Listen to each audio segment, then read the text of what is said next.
여러분 안녕하십니까? 백만김의 한세구입니다. 걱정 많이 하시다가 오늘 그래도 정말 다행스럽다 하는 생각이 듭니다. 어제 같아선 시장 하염없이 빠지면 어떡하지? 뭐 이런 걱정도 들었었는데 오늘 시장이 아주 굉장히 탄력성 있게 다시 리바운딩을 했습니다. 그래서 뭐 떨어지기 전까지는 미처 못 갔지만 그래도 상당한 폭으로 코스피는 5.2% 상승을 했고 코스닥은 6.09%가 상승을 했으니까 상당히 많이 올라온 거죠. 이 정도면 뭐 굉장히 좋다 이렇게 보여집니다. 근데 이제 뭐 오늘은 그 시장에서 얘기가 상당히 많았어요. 개미들이 되게 영악하다. 그래서 개미들이 어제 사서 오늘 이제 외국인들이 좀 샀거든요. 특히 코스닥 쪽에 4천억 넘게 샀는데 그 사는 쪽에다가 개미들이 다 팔았다. 진짜 개미 영악하다. 뭐 이러는데 뭐 내용을 보면 뭐 전부 그런 건 아니고 뭐 일부 그런 분도 계시겠죠. 그렇지만 제가 판단하기에는 조금 좀 놀란 어제 놀라서 오늘 좀 올라오면 이익이 나는 부분은 조금 더 현금화해서 정리한 거 아닌가 그런 부분도 상당히 있다 이렇게 느껴집니다. 근데 오늘 재미난 게 뭐냐면 기관 투자가들 있잖아요. 기관 투자가들 쪽에서 이제 코스피에 4,700억 정도 기관 투자가 샀는데 그 중에 상당 부분을 투신이 담당했어요. 투신이 담당했고 오늘 또 쭉 그 기관이 낮게 가다가 선물에서 마지막 부분에 선물을 확 올려 사고 선물 수량을 늘리고 외국인들이 또 반대로 선물을 팔았습니다. 그래서 선물 쪽만 보면 역시 또 투신이 주로 돼 있는데 6,840억 외국인은 7,140억 여러분 이거 어디서 많이 본 것 같은 느낌 들지 않으십니까? 네, 그렇죠? 아마 조금 신경 쓰신 분들은 벌써 눈치채셨을 겁니다. 지난주에 느닷없이 금융투자가 삼성전자를 잡아제낍니다. 그죠?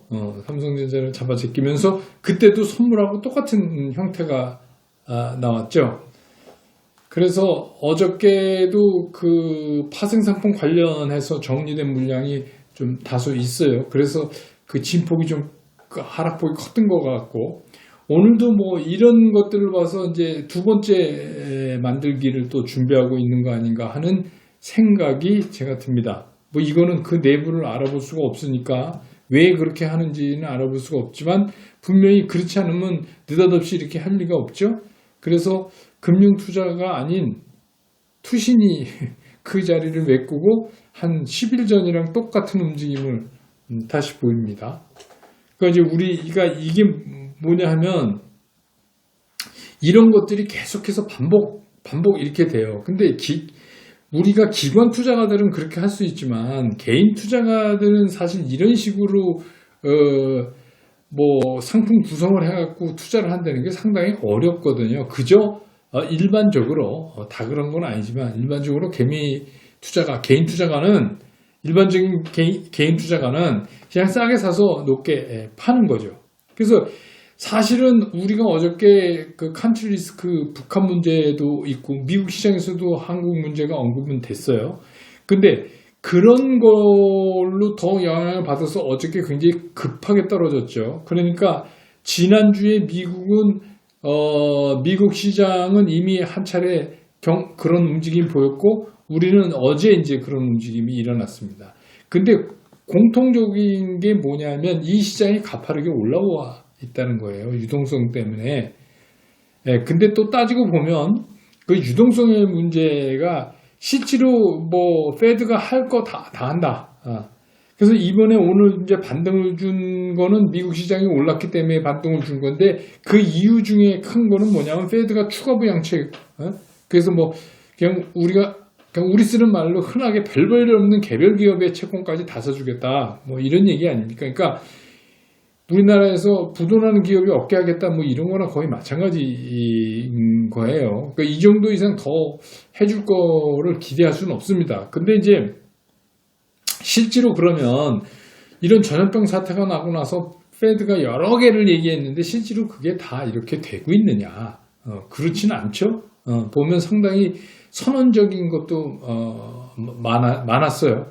그리고 뭐 찔끔찔끔 뭐 이렇고, 근데 그거는 이제 왜 그러냐면 실제로 뭐 주가가 하락하거나 막 그러지가 않았기 때문에 여기까지를 얘기해 놓고 이제 상황을 봐서 순차적으로 하겠다 뭐 이런 얘기 아니겠어요? 뭐 이제 저는 그렇게 이해가 되는데 그런 것 같아요. 그래서 실제는 아니지만, 그러니까 지금 실물 경제와 주시장 괴리돼 있고 실제 페드의 여러 가지 지원하고 또 주시장이 괴리돼 있고 이런 상태가 계속 가는 겁니다. 그게 왜 그러냐면 주식시장은 선행하고 주식시장은 그런 상황을 미리 땡겨다 써서 반영시키는 게 주식시장이니까 그렇습니다. 근데 오늘 또 트럼프 대통령이 인프라 투자를 골자로 하는 1조 달러 규모의 지원책을 또 내놓겠다 뭐 이렇게 얘기를 했어요. 그러니까 진짜 뭐 나올 수 있는 건 이제 앞으로 뭐가 더 나올까 저도 이제 궁금할 정도입니다. 그러니까 뭐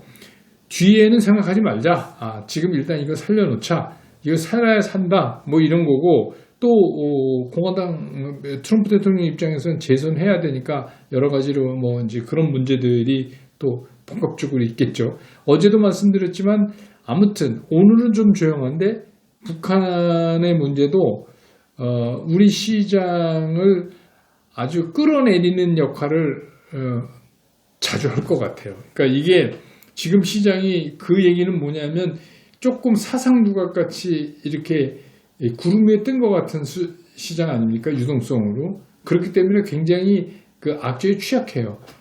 올라가면 올라갈수록 더 악재에 취약한 거죠. 그렇기 때문에 앞으로도 그런 거를 많이 우리가 시달릴 거다. 근데 어쨌든 간 보유하고 있는 개인 투자가 입장에서는 오늘 되돌려줬으니까 뭐 어쨌든 간 계좌에 돈이 직접 들어온 건 아니지만 계산해 보니까 좀 낮잖아요. 이거 천만다행입니다. 왜냐하면 이게 심리적으로 상당히 중요하거든요. 그럼 오늘 이제 주요 종목들 한번 보죠. 외국인들이 삼성전자 하이닉스는 팔았어요.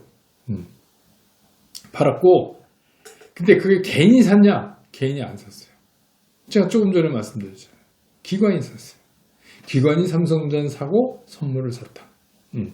그래서 개인하고 외국인은 다 판 거예요. 그러니까 이제 흔히들 하는 말로 뭐 외국인이 팔고, 개인이 팔고 외국인이 샀다 그러는데, 지수 관련 비중이 높은 데서는 그런 일이 좀 일어나지 않았습니다. 다만, 이제 2차전지 쪽에서는 개인은 좀 팔았고, 외국인은 좀 샀고, 기관도 좀 샀고, 또 카카오 네이버 같은 언택도 개인은 좀 팔고, 이거는 이제 오늘 좀 올라오니까 어제 진짜 벼랑 끝까지 한번 갔다 왔다 이렇게 생각해서 이익 시현한 부분이 좀 개인 투자가들이 있는 것 같아요. 그래서 이제 개인은 좀 팔고 외국인은 좀 샀고, 재미난 게 바이오 중에서 말이죠. 셀트리온은 외국인이 좀 팔고 외국인이 사고 삼성바이오는 좀 팔았어요. 그게 조금 다릅니다. 그것도 개인이 셀트리온은 팔았고 삼성바이오는 샀어요. 그리고 요새 이제 뭐 바이오팜 상장을 앞두고 많은 관심을 받고 있는 SK는 외국인들은 385 팔았고 기관도 팔았어요. 300억, 거의 400억 가까이 팔았고 개인이 726을 샀다. 그게 뭐냐? 이제 그 IPO 바이오팜 IPO 할 때 적잖은 돈이 몰릴 것 같다. 이런 생각을 해볼 수 있죠. 그러니까 뭐 그런 거죠. 몇 주를 받는 게 중요한 게 아니라 아무튼 그쪽에 상당 부분 참여할 것 같다. 이런 생각이 듭니다. 근데 이제 우리가 여기서 이제 신경 써야 될 거는 내일 이제 뭐 페드 의장이 의회에 나가서 발언하는 거 있는데 그거는 뭐 그렇게 나쁜 얘기는 뭐 할 수 없을 것 같아요. 지금 입장에서는. 근데 이제 여러분 아시겠지만 쿼드러플 위칭데이 있죠? 네 마녀의 날이라고. 그게 미국이 이번 주 금요일이에요. 그러면 왜 이걸 마녀의 날이라고 그럴까? 이게 변동성이 심하다는 겁니다. 우리나라도 6월 11일 날 여러분 경험하셨죠? 근데 이제 미국은 세 번째 금요일이에요. 그러니까 그날로 상당히 많은 미국 시장의 변화도 올 수 있다. 그러니까 우리가 지금은 함부로 이렇게 움직일 때는 아닌 것 같다는 생각이 드는 거예요. 그러니까 지금은 확인할 게 많다. 근데 이제 상당히 다행스러운 거는 뭐냐면 우리가 그동안에 대표 선수로 뽑아놨던 종목들 있잖아요. 제가 매일 뭐 이렇게 수급 관계도 정리해드리고 하는 얘네들 있잖아요. 그래도 이것들이 앞장서서 가고 있다. 이게 굉장히 좀 다행스러운 것 같아요. 그러면 제가 말씀드렸듯이 우리가 이런 이제 부침을 통해서 주시장의 부침을 통해서 우리는 어떤 종목으로 압축돼 갈 것인가를 우리가 찾아낼 수 있다. 그렇게 말씀드렸잖아요. 그러니까 지금 이제 거의 찾아진 것 같아요. 그리고 글로 자꾸만 이제 힘이 집중되는 현상이 나타나는 거죠. 그래서 저는 어저께도 말씀드렸지만 이 시장의 조정은 이미 시작이 된 거예요.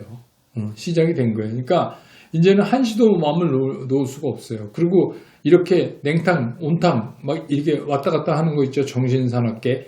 이게 이제 간헐적으로 빈도수도 높게 이렇게 나올 겁니다. 왜 그러냐면 만약에 지금 유동성이 별별 없는 시장이다 그러면은 이게 그냥 그렇게 해서 되반등을 쉽게 못 줘요. 근데 이게 워낙 유동성이 좋기 때문에 한번 눌리면 또 대반등하고 또 눌리면 대반등하고 그래서 이게 한두 차례에 끝날 일이 아닌데 그렇게 보면 조금씩 제가 말씀드린 대로 시장 참여자들의 평균 매수가가 현가에 가깝게 올라오는 작업을 할 것이다. 가능하면 이게 여러분들 좀 고달프지 않게 시간이 빨리 줄여서 그냥 7월 중순 안에 좀 그걸 끝냈으면 좋겠다 하는 생각인데 그건 뭐 시장 마음이고 제 마음은 아니니까. 그러니까 어쨌든 간 저는 뭐 어제도 말씀드렸지만 지수상으로는 1850, 1800 그 수준까지 이런 작업을 막 해야 그 다음 시장이 갈 때 힘이 좀 생긴다. 그렇지 않고 그냥 이거를 유동성만 믿고 이런 식으로 뭐 내려갔다 올라갔다 이러면 정말 매매하기 힘들죠. 정말 힘듭니다. 그러니까 지금은 우리가 뭘 해야 될 때냐면 여러분들이 저랑 정보를 공유하고 시장에 대한 전략을 공유하면서 일단 포트폴리오 짜신 거 있잖아요. 아마 제 생각에 그 포트폴리오 짠 데에서는 손해나는 종목이 거의 없을 것 같은데요. 제 생각에. 예. 모르겠어요. 삼성전자 그거 그것도 뭐 이익 본 분도 있지만 좀 손해난 분도 있고 뭐 그 정도 선이고 나머지들은 지금 다 이익권에 있잖아요. 오늘도 보니까 뭐 아침부터 쫙 해서 올라오는데 보니까 다 그놈들이라는 거죠. 그러니까 이렇게밖에 갈 수가 없어요. 물론 이제 좀 중형, 미들캡, 스몰캡 이런 것도 뭐 좀 이렇게 해서 해야 되지만 대상으로 삼을 수 있지만 지금 같은 유동성 장세에서는 괜히 그런 쪽에 왔다 갔다 할 필요가 없어요. 그런 할 필요가 없고 대표 선수만 갖고 해도 지금은 충분하게 시장을 내 계좌에 시장 움직임을 반영시킬 수 있다. 그런 생각이 듭니다. 근데 그거 그냥 갖고 계시고 그럼 지금 떨어지면 살 거냐? 어제도 말씀드렸지만 똑같은 얘기 반복이에요. 어제 이렇게 떨어졌을 때 딱 샀으면 오늘 아침에 올라서 팔았대. 이건 진짜 거의 그림을 그리는 거죠. 그렇게 되기가 되게 힘듭니다. 여러분 아시지만 어저께 장이 그렇게 내리꽂으면요. 사람들이 다 인버스 생각을 하지 뭐 여기서 들어가서 사갖고 내일 튀면 튀을지 안 튀을지 누가 합니까? 오늘이야 그렇게 됐지만 그러니까 전체 큰 그림으로 보면 시장은 이미 조정권에 들어와 있는 거예요. 왜냐하면 벌써 몇 주 전하고 6월 11일 전하고 다르잖아요. 시장 움직임이. 그러니까 지금 그렇게 인식하는 게 옳다고 저는 생각한다는 겁니다. 그래서 지금은 섣불리 매수에 들어갈 타임은 아니에요. 좀 빠졌다고 섣불리 매수. 단타에 자신 있고 나는 뭐 그런 거 선수다. 이런 분은 뭐 하셔도 되죠. 그거야 뭐 말릴 수 없는 거지만 일반적인 상황에서는 지금은 그럴 시간은 아니고 지금 갖고 있는 종목 포트폴리오하고 현금은 그냥 유지해 놓는 게 좋은 방법 아닌가. 그래갖고 제가 그랬잖아요. 이달 말까지 한번 시장이 어떻게 흘러가는지 보자. 그래서 이제 마지막 주에 들어가면 이제 쿼드러플 위칭데이 미국 얘기도 제가 했고 마지막 주에 들어가면 참 재밌을 거예요. 이제 실적 얘기도 막 이제 흘러나올 거고 뭐 그렇게 되면은 뭐 7월 첫 주까지 하면 대충 시장이 정리가 되지 않을까 저는 이제 그런 생각이 들어요. 그래서 그렇게 정리된 시장에서 매매를 편하게 해야지 이거 뭐 한두 번 매매하고 말 거 아니지 않습니까? 이 골프랑 똑같아요. 장갑 벗어봐야 합니다. 주식 투자는 중간에 뭐 얼마 벌어서 뭐 계산해서 요새는 또 증권회사가 친절하게 지금 밸류 이렇게 내주잖아요. 지금 뭐 얼마 벌었습니다 해서 뭐 프로테지까지 해서 친절하게 내주는데 그거 갖고 일희일비하실 필요 없다 이거예요. 그거 꿈속에 갈비 뜯는 거예요. 그냥 이거 정리해서 내 계좌에 들어오지 않으면 그거 다 소용이 없어요. 그러니까 지금은 오히려 느긋한 게 낫다. 느긋하게 시장을 찬찬히 움직임을 보는 게 낫지 자꾸 여기 휩쓸려 들어갈 필요가 없다. 그런 생각이에요. 여러분 뭐 저도 뭐 그렇지만 여러분들 골프 칠 때 마찬가지잖아요. 냉탕, 웅탕 뭐 이렇게 그 냉탕, 웅탕 잘 나오는 날이거나 되게 그렇게 하는 분들이 성향이 어떠십니까? 여러분 그거 아실 거예요. 지금 이제 냉탕, 웅탕 이제 한번 왔다 갔죠. 정신 없습니다. 이거 쫓아다니면 오히려 그런 거 신경 쓰실 필요가 저는 없는 것 같아요. 이미 시장은 조정권에 들어왔다. 근데 이제 개미들이 생각보다 잘한다. 개인 투자가들이. 물론 그게 사실이건 아니건 제가 이제 아까 정리해 드렸죠. 외국인들이 사고 개인이 판 거 아니다. 외국인도 팔았다. 기관이 뭔 짓을 꾸미고 있다. 파생 선물과 연동해서 무슨 작품을 하나 하고 있는 것 같다. 그런 느낌을 받는다. 이 매매 보니까 어디선가 본 듯하다. 근데 우리가 이것까지 들어가서 개인 투자가가 할 수는 없다. 그러니까 우리 개인 투자가는 그냥 올곧이 시장을 한번 봐보자 이런 겁니다. 그러면 오늘 뭐 이제 시장의 힘은 보여준 거 아니에요. 이렇게 발표도 이렇게 일어날 수는 있다. 그걸 보여준 거니까 오늘 뭐 여러분 아시지만 개인이 코스피에서 5,784억 순매도 하는데 기관이 4,700억 이상 샀잖아요. 그러면 오늘은 개인의 유동성으로 올라간 게 아니에요. 고객예탁금 이런 얘기 아닙니다. 이거 기관이 올려요. 그 얘기는 뭐냐면 지금 시장은 각자 이해가 그렇게 얽히고 이래서 그냥 무작정 하락하는 거를 그냥 놔둘 시장은 아니에요. 그러니까 한 번 움직임 뭐 이런 거에 너무 우리 흔한 말로 쫄지 마시라는 거예요. 그런데 아무튼 이런 건 냉탕 온탕은 잦아질 거다. 그게 잦다는 거 별로 좋은 신호 아니에요. 근데 일단 그게 잦아지건 어쨌건 이런 과정을 겪어야만이 시장이 더 힘을 응집해서 추가적인 상승을 그 다음을 갈 수가 있다. 그 다음에 상승이 갈 때는 실물 경제에서 나오는 수치나 지표가 어느 정도 백업을 해주면 뭐 상당히 탄력성 있게 또 갈 수도 있는 거죠. 그래서 이제 흔히 하는 말로 2020년 6월 요때가 주식 투자, 2020년이 주식 투자 할 때다. 이렇게 얘기하는 게 이제 그런 것 때문에 그런 거죠. 이렇게 유동성이 풍부해져 있는 기회가 그렇게 많은 거는 아니거든요. 그래서 그렇습니다. 그래서 우선은 이번 주만 해도 미국 시장 좀 잘 지켜봐야 돼요. 금요일 또 미국 시장이 어떤 변동을 보여줄지. 그건 또 우리한테는 어떻게 적용됐지 이렇게 좀 봐야 되는 시기니까 지금은 그냥 쉽게 얘기해서 구경만 하시는 게 더 나을 수도 있어요. 섣불리 움직이시는 것보다는 오히려 그게 더 낫다. 왜냐? 이거 그렇게 떨어져도 다시 올라오니까 결국은 또 시간 싸움 해야 되는 거니까. 그래서 오히려 내려갔다 올라갔다 이러는 시장이지만 좀 편안하게 시장을 보시는 게 어떤가. 오늘은 이렇게 전략을 정리해 드리면서 오늘 영상은 마치도록 하겠습니다. 내일 이 시간을 통해서 여러분 다시 만나죠. 내일은 또 어떤 또 새로운 모습을 시장이 보여줄지 참 궁금합니다. 여러분 고맙습니다.